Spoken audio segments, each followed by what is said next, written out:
पूजा की शादी के बाद पहली बार उसका अपने ससुराल आना हुआ, जो एक बड़े उत्सव जैसा था। पूरा ससुराल सजा हुआ था और हर किसी के चेहरे पर खुशी झलक रही थी। सास शकुंतला स्वागत की तैयारियों में जुटी हुई थी, जबकि ननद मीना शरारत करने के मौके ढूंढ रही थी। पूजा की नर्वस मुस्कान और झुकी हुई नजरें उसकी घबराहट को बयां कर रही थी, लेकिन उसकी मासूमियत ने सबका दिल जीत लिया। भाभी, आरती के बाद आपको हमारे चुटकुले भी सुनने पड़ेंगे। चुटकुले सुनने में तो मुझे मजा आता है, लेकिन अगर खुद पर हुए तो? लो, नई बहू ने आते ही जवाब देना शुरू कर दिया। माँ जी, लगता है ये सबको संभाल लेगी। अरे पहले उसे घर तो संभालने दो, बहस में तो बहू एकदम पक्की लग रही है। अरे देख क्या रही हो खड़ी खड़ी, अपनी देवरानी को अंदर कमरे में ले जाकर कुछ खिलाओ पिलाओ। हाँ हाँ, लेकर जा रही हूँ ना। पूरे घर का माहौल खुशी से झूम रहा था। सुनीता और मीना अब नई बहू को उसके कमरे में ले जाते हैं। मीना वहां भी अपनी नई भाभी के साथ मस्ती करती है। अगले दिन शकुंतला पूजा को घर के नियम कायदे समझाने के लिए गंभीर होकर अपने पास बुलाती है। पूजा, जो खुद अभी तक अपने आप को मेहमान समझ रही थी, अब ये महसूस करती है कि उसकी जिम्मेदारियां तो भाई शुरू भी होगी।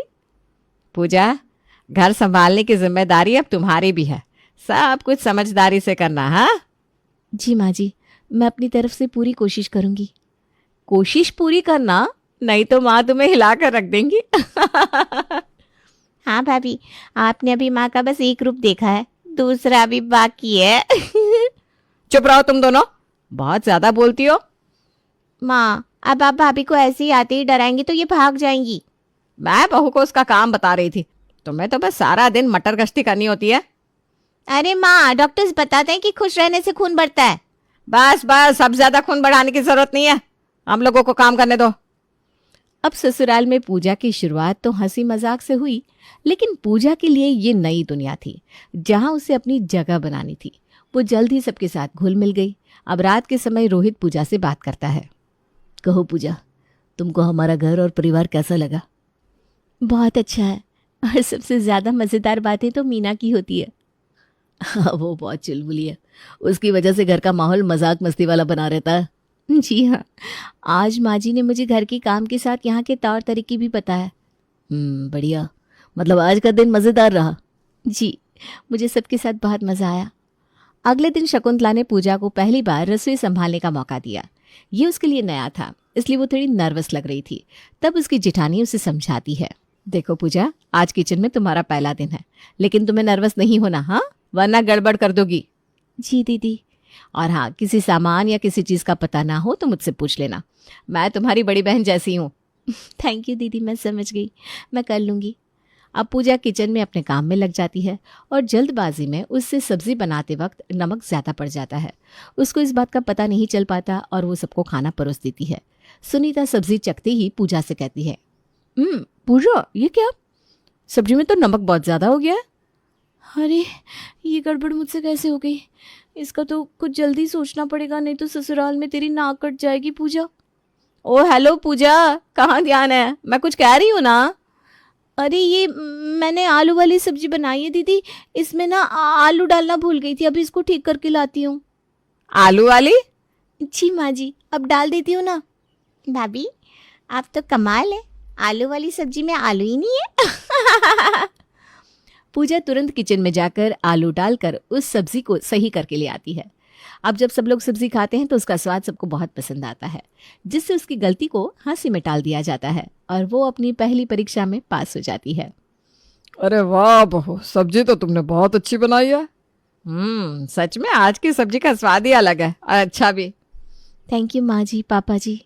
पूजा को घर के कामों में हाथ बटाने का शौक था, लेकिन एक दिन कपड़े धोते समय उसने गलती से सुनीता की पसंदीदा साड़ी ऐसी धोई कि साड़ी ही फट गई। जब ये सुनीता ने देखा तो उसे पूजा पर गुस्सा आ गया। इस बात से पूजा भी परेशान होने लगी कि अब वो क्या करे। ये क्या किया पूजा तुमने, मेरी साड़ी फाड़ दी? दीदी, मैंने ये जानबूझकर नहीं किया, मुझसे गलती हो गई, लेकिन आप चिंता न करो, मैं इस साड़ी को अभी नया डिज़ाइन दे देती हूँ। डिज़ाइन? कैसी डिज़ाइन? देखिए, ये क्रिएटिव फोल्डिंग करके मैं साड़ी को नया लुक दे दूंगी, जिससे साड़ी डिज़ाइनर लगने लगेगी। फिर आप इसको किसी शादी में भी पहन सकती हैं। वाह रे डिज़ाइनर वाह, तुम्हारे तरीके और तरकीबें सच में अटपटी होती है। मैं अभी साड़ी ठीक करती हूँ। पूजा ने अपनी गलती को एक खूबसूरत डिजाइन का रूप दे दिया। उसकी जुगाड़ और समझदारी ने परिवार के दिल में उसकी जगह और पक्की कर दी। अब सब समझ गया कि पूजा मुश्किल हालात में भी हार नहीं मानती और गलत चीज को भी सही करना उसे आता है। क्या बात है पूजा, तुमने तो कमाल कर दिया। वाह भाभी, ये साड़ी तो ऐसे लग रही है जैसे इसको खास ऑर्डर देकर बनवाया हो।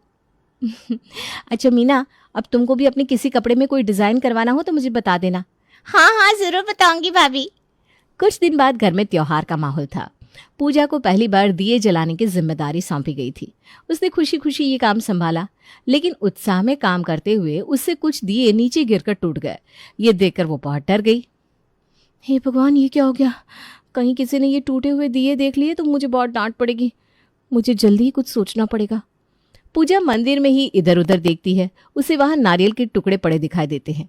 वो उन्हें देखकर खुश हो जाती है और वो अब नारियल के खोल से दिए बनाती है जो दिखने में अनोखे और सुंदर होते हैं। अब शकुंतला टूटे हुए दिए देखकर पूजा को डांटने लगती है कि पूजा, ये क्या कर दिया? इतने महंगे दिए तोड़ दिए। माँ जी, गलती हो गई, लेकिन ये देखिए मैंने मंदिर के लिए नए दिए बना दिए हैं। भाभी, आप हर बार जुगाड़ ही क्यों लगाती है? क्योंकि मुझे यही सबसे अच्छा आता है। ये देखिए, नारियल के खोल से नए दिए बनाए हैं। अरे वाह, ये तो बहुत सुंदर दिए हैं। ये तुमने कहाँ से सीखा बहू? भाभी को सीखने के लिए बस एक गलती ही काफी है माँ। ये तुमने बिल्कुल सही कहा मीना। ये सुनकर सभी हंसने लगते हैं। पूजा की इस नई पहल ने न केवल उसकी गलती को छुपा दिया, बल्कि त्योहार की सजावट में 4 चांद लगा दिए। परिवार में अब उसकी तारीफें होने लगी और वो सब की चहेती बन गई। लेकिन ये बात सुनीता को खटकने लगी थी।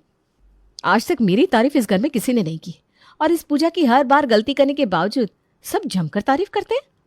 पता नहीं मेरी तारीफ इस घर में कब होगी। कुछ दिन बाद मीना को देखने उसके रिश्ते वाले घर आए।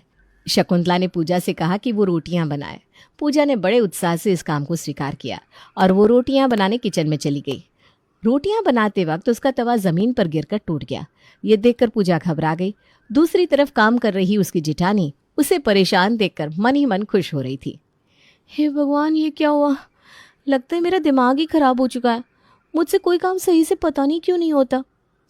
अब आएगा मजा। हर बार कोई ना कोई नौटंकी करके ये बचती रहती है, लेकिन इस बार माँ जी इसकी अकल ठिकाने लगा देंगी। मैं तो यहाँ से निकल लेती हूँ, वरना भाई मुझे भी इसकी वजह से डांट ना पड़ जाए।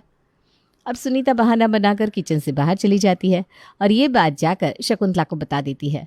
वो गुस्से में किचन में आकर पूजा से कहती है, पूजा बहू, ये तवा कैसे टूट गया? अब क्या होगा? रिश्तेदार सर पर बैठे हैं, हम बाहर से रोटियां भी नहीं मंगवा सकते। अरे ध्यान कहाँ रहता है तुम्हारा? माँ जी, आप चिंता मत करें, मैं इसका हल निकाल लूंगी। इस बार कुछ नहीं हो पाएगा। क्या करोगी अब तुम, बोलो?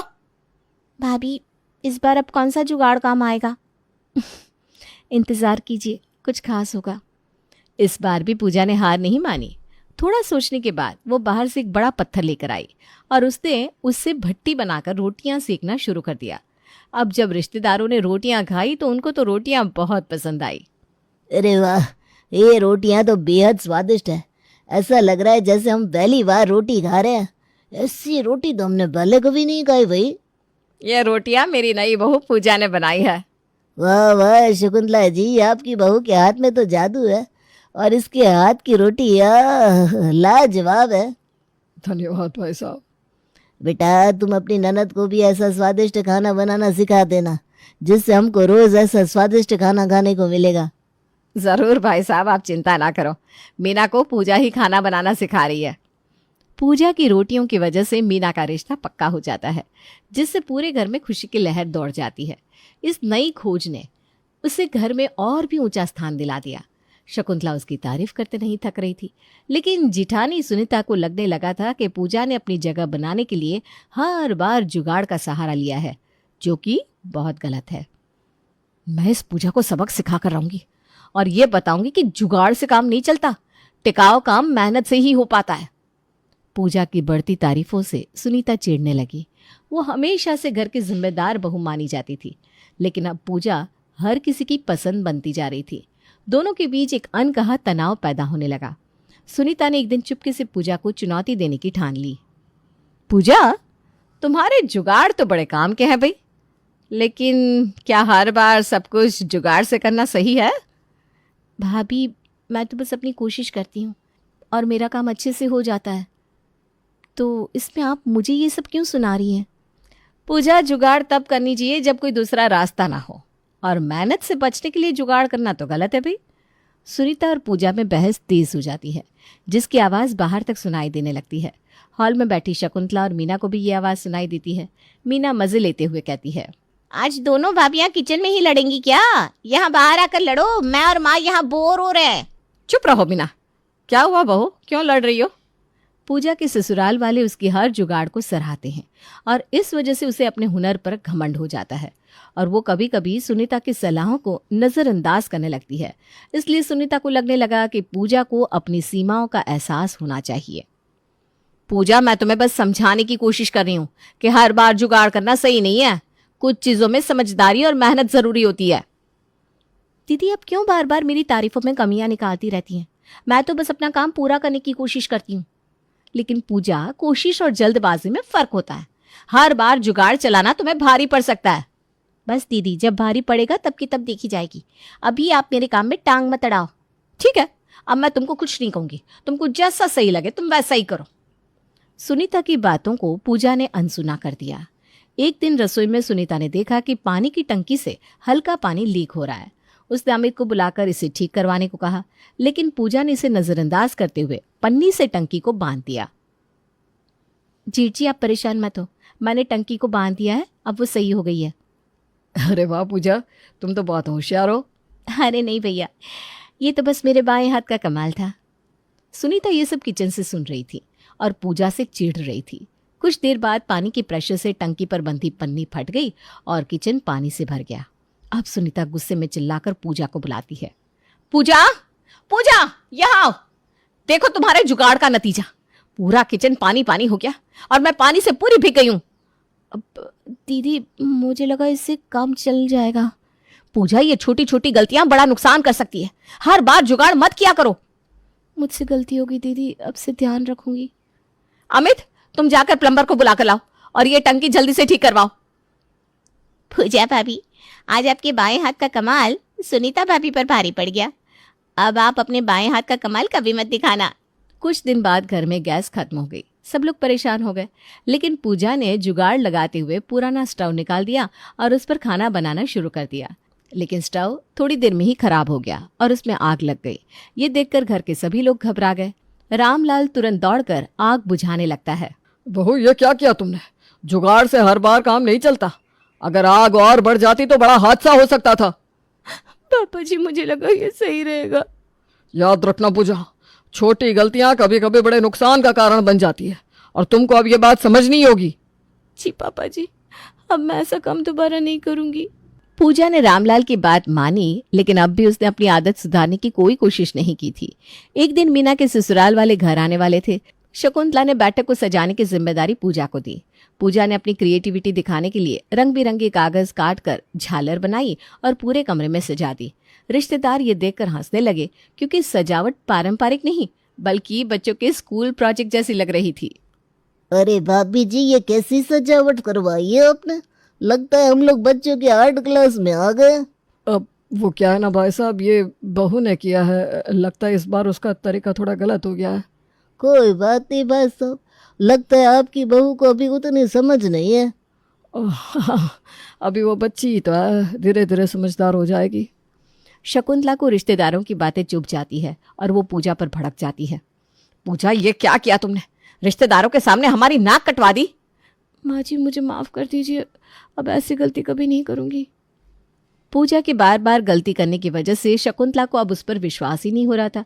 उसे लगता था कि इसने आज ये बोल दिया है, लेकिन ये दोबारा गड़बड़ करेगी। इसलिए उसने सुनीता को पूजा को समझाने की जिम्मेदारी सौंप दी।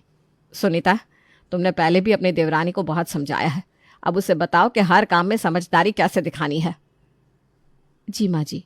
और हाँ, उसके साथ ये भी बोल देना कि अगर अब की बार उसने ऐसी कोई गलती की तो उसके मायके उसकी शिकायत कर देंगे। ठीक है माँ जी, मैं उसको अच्छे से समझा दूंगी। सुनीता अब किचन में गई, लेकिन पूजा उसे वहां नहीं मिली। उसके बाद वो पूजा को ढूंढते हुए उसके कमरे में जाकर देखती है तो पूजा अपने कमरे में उदास बैठी है। सुनीता उसे बड़ी बहन की तरह समझाती है। देखो पूजा, मैंने तुम्हें हमेशा अपनी छोटी बहन ही समझा है। तुम में हुनर है, लेकिन उसे सही तरीके से इस्तेमाल करना सीखो। हर बार जुगाड़ सही नहीं होता।